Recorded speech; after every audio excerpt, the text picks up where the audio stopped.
We have a PSA with VisionRT as well as a COE with our our Florida institutions on the technologies you'll see in this presentation. Just a little bit about the Rocky Mountain region. Goes without saying, probably better than Florida, but we'll skip that piece for right now. The SGRT is our standard of care. So if you were at our institutions this morning, you see we treat 100% of our patient census across all indications. And when I say all indications, somebody always asks, well, what about electrons? What about HO hips? What about osteoarthritis? What about this? All means all. There is no exception to that rule at our institution. We treat everything with SGRT. Those indications are treated across the entire treatment pathway. So we're talking about CT simulation, planning, patient setup, motion management, both standard motion management for wild motion that will stop the beam, also respiratory motion management if you're doing purposeful actual beam gating, treatment delivery, and dose visualization. So the Rocky Mountain region, we have all of our patients running through a completely uniform SGRT process, and if you were there this morning, you saw that process, and if you're coming tomorrow, if you're one of the 90 to 100 people who will be visiting with me tomorrow evening, you will see that process as well. That being our philosophy, I was asked to talk about pushing the boundaries of SGRT, and I always love these kind of talks because there's going to be no graphs. It's just me, pie in the sky. Let's see what we can do with these things. But a lot of people get very uncomfortable with those types of ideas of pushing the boundaries, especially in medicine. There's certain lines that we think we should not cross. We need lots of controlled studies and those types of things. And so I'm here to convince you that maybe it's not going forward. Did my battery die? Oh, there it goes. Pushing the boundaries is not crossing a line. And so we have seen in history that, I think this may be dying, so I apologize. There we go. SGRT is the standard of care many years ago. Actually, 10 years ago, we were here at an SGRT meeting in Denver. And the idea of it becoming the standard of care was considered one of those out there type of ideas. And this is the AI definition of out there that's very scientific. So if you want to read the definition of what an out there idea is, that was something that was not really well received. It was like, this is a DIBH tool, this is maybe an SRS tool, this is maybe this type of tool. And it was very pigeonholed into kind of a motion management type of technology. This is going to be a really long talk if this keeps up. Oh, there we go. Treating 100% of your patient population with SGRT is still considered kind of wildly out there. I do a lot of consulting work, and this is something that is not always well received. The idea of tattooless treatments is still very uncomfortable for some people. Applying the principles of SGRT to simulation, treatment planning, and all that sometimes is considered, why is that necessary, or is this an ill-advised, adventure into something that we don't need to be looking at? And you may fall, I don't have any strange ideas that someone in this room is not in one of these categories, and that's absolutely okay. I want you to know,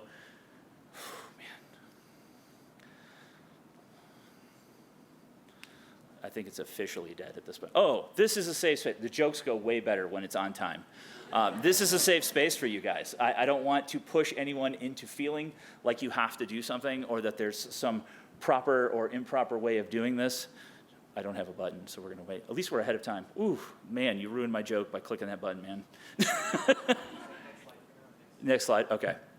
All right, so my philosophy tends to be a little bit different. So if you work at my institutions, or you've been to my institutions as on a site visit, as some of you were this morning, I have a little bit of a different approach. I tend to like to cross those lines just a little bit and push kind of some of the boundaries, much to the chagrin of some of my staff, who happens to be here today.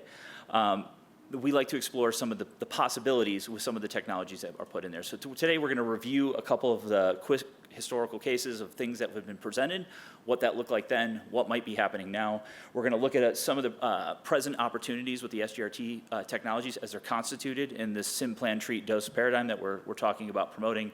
And then we might just peek over the fence just at the end and see what we can do with these technologies. Next slide. If you don't push the boundaries, you will never know where they truly are. This is often associated with T.S. Eliot. He didn't actually say that. Well, we don't let the truth get in the way of like really good presentations. So we're going to say he said that. The actual quote, next, please. Only those who will risk going too far can possibly find out how far one can go. That's a little bit more of a scary quote. So we're not going to use that one. We're going to go with the boundaries one. And so for moving into our review, let's review. Next slide. Next slide. I'm going to take you back to a time, a more innocent time, a more gentle time. Next slide. We're going to go back to the SGRT meeting in 2019. Next slide. This is so much easier when I'm doing it. In Las Vegas. So maybe not a more gentler time. But we were in Las Vegas. Next slide. We presented at that time the first 10 patients that we had done in what was called a maskless head and neck setup. We had 7 patients that were treated in a chin strap for simplicity for our therapist, but we also had 3 patients who we presented 30 fractions on each of those, so 90 fractions of patients being treated completely without a mask, just a posterior immobilization. We also presented a talk on the principles of IGRT augmentation, an idea that SGRT can be used in conjunction with IGRT, where we're actually correcting the posture, because we all know that we have 6-off couches, but we don't have posturepedic couches, so we cannot correct posture with our couches. We move our patients as one unit. So SGRT is the principle of using multiple ROIs to correct the posture before doing IGRT and seeing how much better the IGRT can be, lowering your residual shifts, eliminating the need to kind of split the difference, as we oftentimes hear.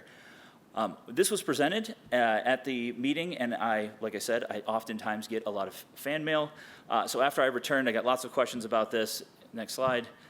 This is an actual email. I saved this and I blocked the person's name out because if they're here, I really don't want to offend anybody. But the next slide, it promotes an unsafe technique for treatment was one of the things that I got. Next slide. Posterior mobilization with SGRT will never be a viable way of treating a patient. And then next slide, I encourage you to abandon this approach. So we learned in 2019 that what happens in Vegas stays in Vegas. So we're just not going to talk about that anymore. So let's come back to 2025. Next slide. Next slide. Let's see what's happened since we were gone. So in 2019, as we said, next slide, maskless head neck enters the conversation. We talked about a first cohort of patients that were treated either in a very minimally masked chin strap or in a completely maskless regimen. We talked about postural correction and IGRT augmentation, and we also presented the first look at being able to pull SGRT data into the IGRT workflows for treatment.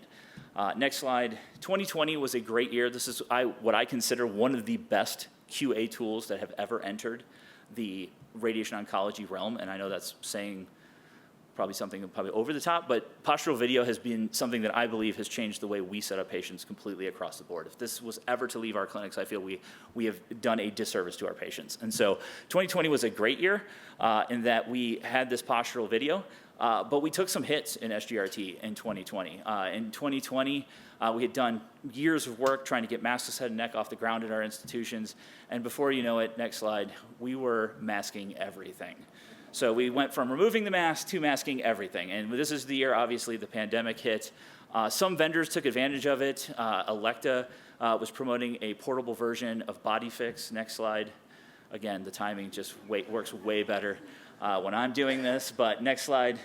2021, AlignRT Advanced continued to expand the opportunities for us to do new things in SGRT. Next slide. The future of SGRT, I was asked to present on a similar talk to this about the future of SGRT, where we saw it going in 22 at the SGRT meeting. We talked about promoting SGRT to the level of IGRT within our OISs and looking at how does that work within the system and getting images into a review process that was more promoting IGRT and SGRT as equals.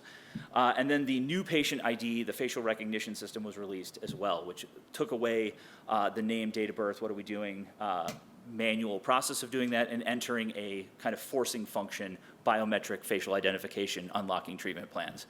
Next slide. 23, we got our DOSE-RT system, so this entered clinical practice at our centers. Next slide. We've seen a lot about DOSE-RT. Next slide. Maybe.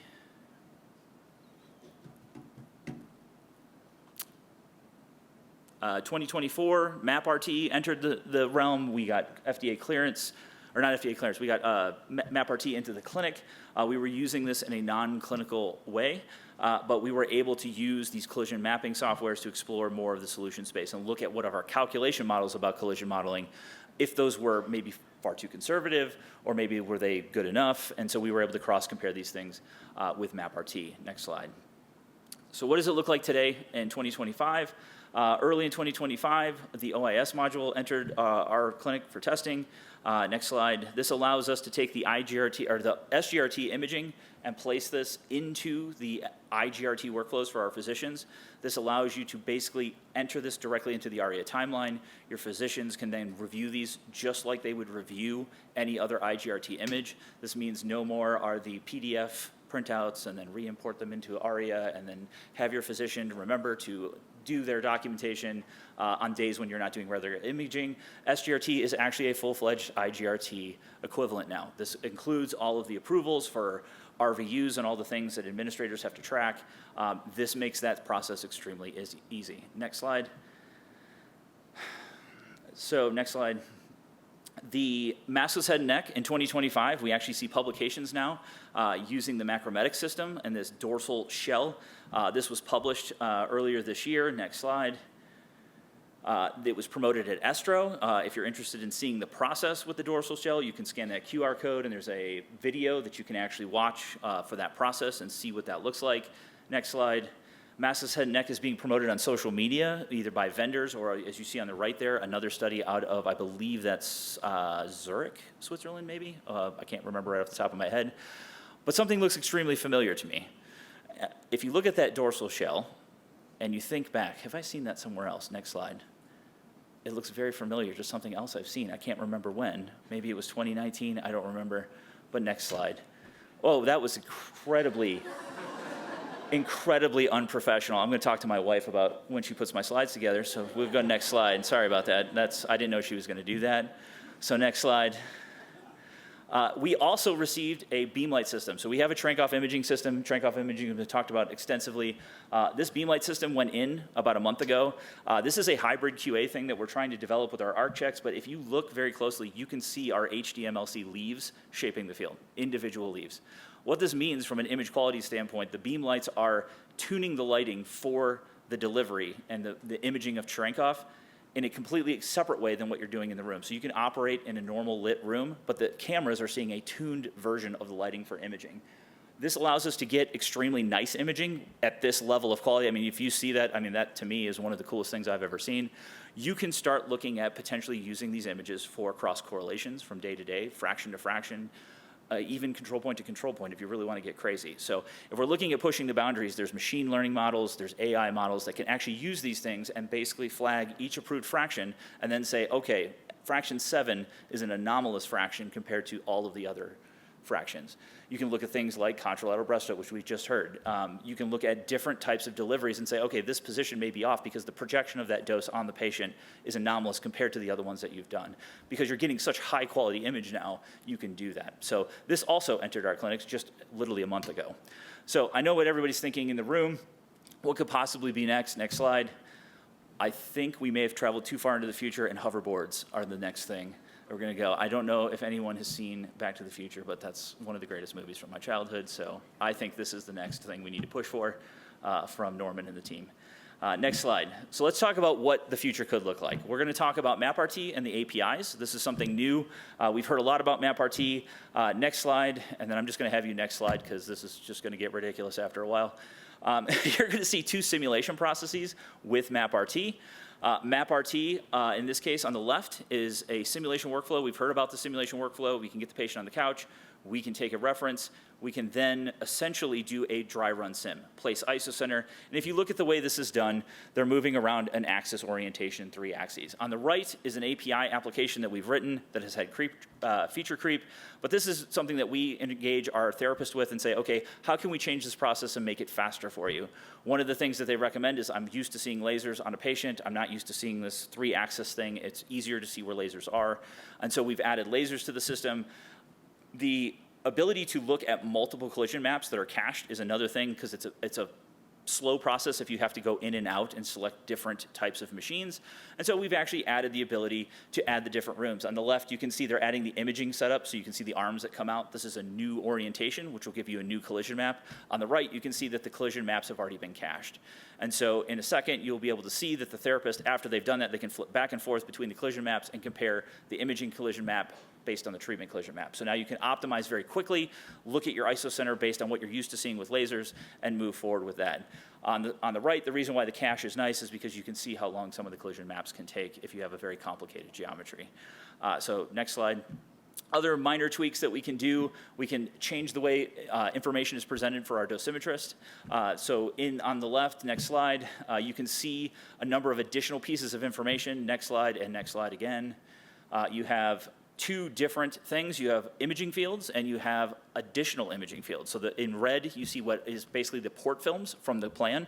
They show up as duplication of the treatment fields. And so this is sometimes confusing for our dosimetrists. They have imaging fields and they have duplication of port films that are actually treatment fields.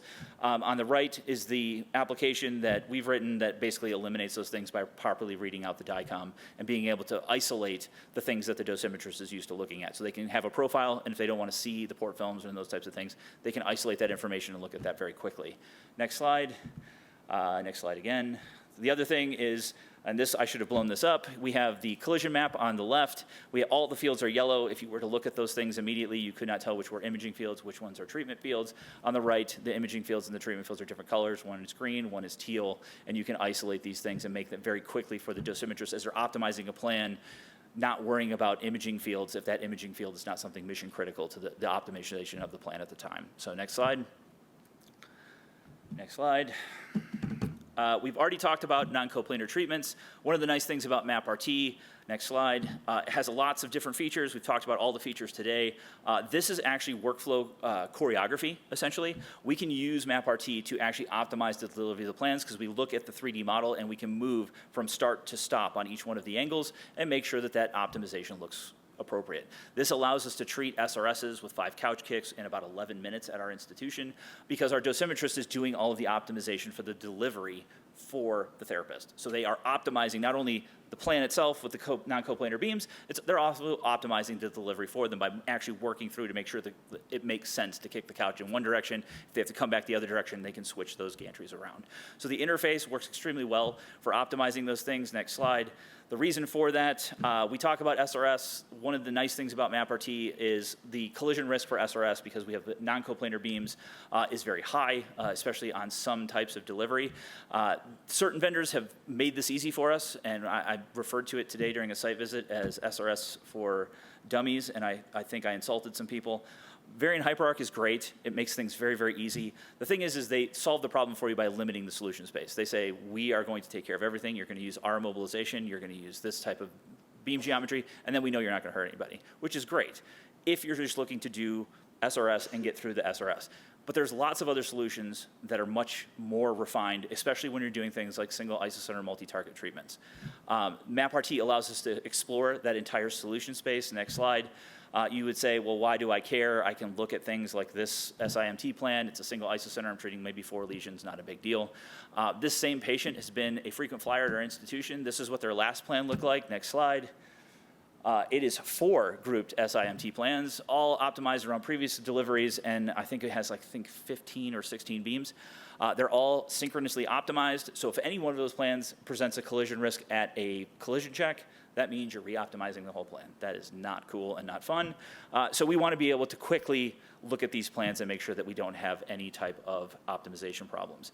Next slide.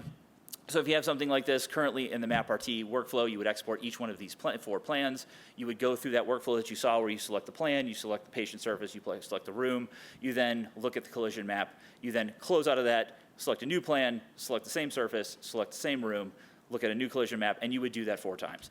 That's a little bit cumbersome, especially when you're under the gun and you're doing 7 or 8 of these in a week. So for us, we wrote some eSAPI scripting. We have the API, but we also have Varian's API. Next slide. And with that, we can now integrate MapRT into Eclipse. So we saw the integration of MapRT with RayStation, and it's right in the interface. This is a script that we've written that optimizes the workflow for our dosimetrists. Next slide. You can now select one isocenter. Next slide. You can find another isocenter that may have a collision beam, and instead of finding this out after you've done the entire plan, next slide, you can explore the solution space directly inside of Eclipse, find the appropriate beam angle, find the start and stop angles, put that right back in your plan, re-optimize, and you're on your way. You don't have to worry about this thing going to the machine with other problems. This is a very, very quick workflow, very easy because the dosimetrist never has to leave the interface for Eclipse. Next slide. When you're talking about advocating to do things like this, where you're replacing collision checks with some more automated process or a new process, you have to be very careful that you're not eliminating safety checks that you need. Just next slide twice this time. Again, it's going to be a little bit rougher, so we're going to just kind of talk about both of these. We need to verify that the collision maps we're using are appropriate. And so in this case, the collision map on the top, we've pushed our plan, we have an SRS, and we've pushed it to the treatment machine. It looks like everything passes, but if you look, the isocenter is outside of the head. That is not the appropriate isocenter. The reason for that is because the DICOM is the isocenter that we're localizing. The MapRT surface is very sensitive to workflow errors. So if you've zeroed your CT in the wrong location, if you took a capture of a patient, they had to get up and use the restroom and come back, and you captured in the wrong location, all of those things can lead to a collision map that is not appropriate for this treatment plan. If you look at the lower one, this is the exact same patient. So this patient had an SRS, but he also had an SGRT lung. And when we were looking at the SGRT lung, can you tell me if that isocenter, can you find it? One, because the isocenter marker is so small inside of a very large man. You can't tell if it's off by a centimeter. You can't tell if it's off by 5 centimeters. You can't tell if it's lateral, sup, inf. Where's the isocenter? And is it in the right location? Is it off by a lot? Is it off by a little? Is it off at all? We don't really know. And so one of the things that we said was, this is something that we are using calculation models. If we're going to use this as a tool, we need to be very careful. Next slide. Because here be dragons. This is where we make our mistakes. We don't want to take an institution that is heavily involved in 4-pi type deliveries, non-coplanar deliveries, not having collision problems, and now using a new tool and introducing collision problems because we're trusting data blindly without the proper QA. So this is where we can use, again, tools that we develop. Next slide. This is using the API in an external interface. So we have our DICOM surface. Next slide. We have our MapRT surface. Next slide. We can merge these in a software very easily, and then we can check to see if they match. Next slide, an SRS patient who was an inpatient. Next slide, MapRT surface. You can see there's extensive amounts of copious stuff on top of him. Next slide, the merged surface still looks good. Next slide. So both of these collision maps can be trusted. Next slide. We have our SRS patient, our very large SRS patient that we saw where the isocenter was outside of his head. Next slide. We have his MapRT surface. Next slide. We have the merged surface, and this is why the isocenter is outside of his head, because the DICOM surface and the MapRT surface are not married in the same coordinate system. So we can look at correcting these things. There's multiple pathways to correcting this. Next slide. So that cannot be trusted. Next slide. We have 2 different workflows. We're going to do next slide twice because, again, 2 videos. On the left, you are going to see a workflow that corrected this in CT Sim. The therapist caught the fact that they took a surface in the wrong location. This is the software. You can see, obviously, the body is in the wrong location. It's up on top of their head. They actually captured the surfaces in 2 positions out of order, which resulted in this. But you can see if you call MapRT, you're going to get a collision map. So there's the collision map, and there's the plan, and everything passes, and everything's fine, except for the fact that the person's abdomen is on their face. The therapists were close enough and actually smart enough to know, hey, I did this wrong. Let's correct the workflow when we send this on. So you can grab the second surface, and you can see by blending that this surface is actually appropriate on the left-hand side. We can do a new collision map, and if you look at the new collision map, that new collision map looks exactly like what we would expect. And our plan is still good, but now the collision maps are very, very different in that case. So if you were looking at something, you would want to do it. On the right, we have a collision map that is not appropriate because we have, again, a misalignment. This is our SRS patient, but we didn't get a second surface. So how do we fix this? Well, now we have the API. We can actually move the CT couch. So now we can correct the MapRT surface to the DICOM coordinates. We can move that DICOM surface in 3 dimensions to make sure that it fuses. We can verify that with some blending of the things, look at the lasers, say, okay, this matches up to our plan. And the interesting thing about this is if you see the collision map that we have now, it says that there was a collision on that lower portion of the collision map. You could shorten that arc and eliminate that collision. But after you've corrected the collision map, you will notice that the arc is actually going to collide on the other side of the patient because he's a very large man. So if you look as they oscillate, you can see there's a collision at the top of the map as well as the bottom of the map. So had we corrected that, sent that to the machine, we'd be like, oh, we've used MapRT to fix this, and MapRT didn't actually fix it. And so we would have had to have corrected 2 different start and stop angles in that case. So different ways of doing that. We're going to go to the next use case. Next slide. This is this is actually a throwback to 2015, the last time we were in Denver. So next slide, we're gonna start this video. This is a maskless head and neck. Again, one of those things that don't work with posterior mobilization. I'm not bitter at all or anything like that. You're gonna see blending of the surfaces. This is, again, a maskless head and neck. He's just sitting with a posterior mobilization mold. We are actually going to take this, move this into a export utility that we've designed, allows us to trim the surface. So we're gonna take some of the sheets away, we're gonna trim out some of the table, and then when we're done, we're gonna set some voxelization parameters, some smoothing parameters, and some volume parameters, and say, okay, next slide. What that does is creates a synthetic CT for us. We can now place the synthetic CT wherever we want. There's different ways of creating synthetic CT volumes. There's a bunch of papers out there on how to do it. You can see 2 examples down here. So we have a synthetic CT and volume pixelation, and we also have a synthetic CT, what's called a fill down method. So both of those, next slide, can actually be pushed to your treatment planning system. So now I could CT this much of my patient, and I can get that much of my patient. And they're all fused in DICOM coordinates, which is fantastic. So we can push these things into the planning system. Everyone's like, well, why the heck would I want to do that for an SRS? Next slide. Well, if I want to edit out the sheets, if I don't like what I'm seeing, I can actually edit out a surface. So if I've pushed the mesh to the planning system, I can edit the mesh. I can take the sheets out. I can take something out that's temporary, and then I can put it into a secondary collision check. This is RadFormation's collision check. This surface is now in RadFormation. I can do a collision check and check MapRT's collision map. Next slide. I can put the entire volume. So this is my maskless head and neck. Because he's very, very elevated, you can see I'm not going to probably be able to get arcs underneath him.